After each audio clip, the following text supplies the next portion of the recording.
I think we're seeing brands leverage the creator economy to influence the checkout funnel in lots of different ways. I think every brand is different, every category is different. Fashion apparel, I think, have done it the best. We're also used to seeing like the professional models, sometimes actors on photos wearing products, but we all know those people aren't as relatable. And when you see real people who look like you wearing sneakers or pants or a dress out in public, places you would go, it's much more relatable and identifiable, and you can see how that might look for you.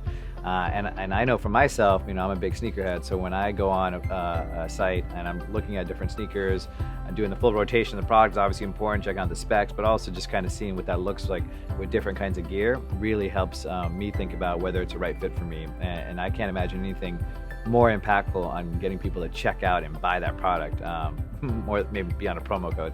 We're all influenced by our peers. We're influenced by what our friends think, and even people we don't know. That's nothing new. Everyone says it's social media, but that's been happening for like 100 years. Like, your friends say something's great, you're going to trust them more than you trust an advertisement or whatever it is. But now you just have more access to people like that. Not only your friends who may live close or not, but other people that you can relate to. And that's the big difference. And from 100 years ago, where it's just your small group of friends or whatever, you get together at a restaurant and hear what they think. Now, that impact and that influence is happening at so many different points. We don't even realize it's so subtle, whether it's on your Instagram feed or a TikTok.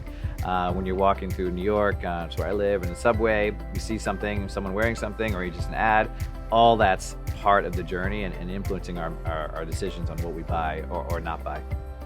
I think brands are leveraging the creator economy for scale, again, also in different ways. I honestly, I don't think everyone's figured it out, which I think is a pretty cool opportunity.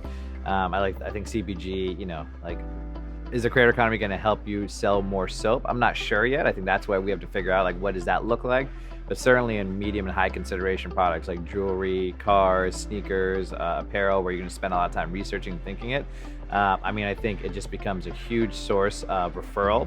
And from my experience in e-commerce, there's no better customer than the referred customers who come in organically to your site versus getting paid through a Facebook or Google ad.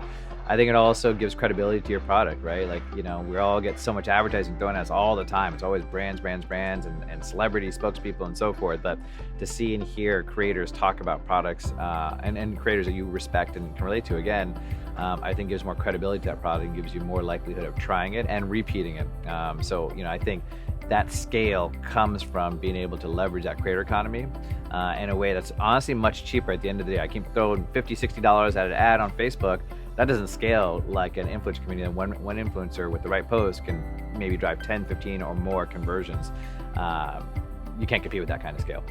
I think that's TBD. And right now they don't have any money. So they're not really driving the future of the economy, to be honest.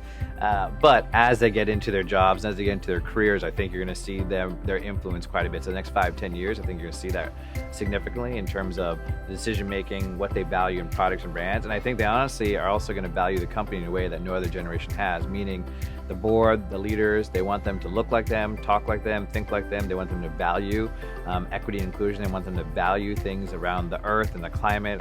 That is not going to be no longer like, that's really nice you do that, and everything's equal, so I'll go with you. It's going to be like, yeah, you're more expensive, but it's okay, because I believe in your values and you're genuine. And if you're not genuine and you're not vulnerable as a company and as a leader, and you're inconsistent in what you say and what you do, even if you're cheaper and arguably maybe even a better product, I think you're going to struggle. So I think that's where we're going to see the biggest impact. I think they really freaking care. So right now, unknown, because they're just not a large segment of the buying population, but very soon they will be, and that will be really interesting to see how that evolves.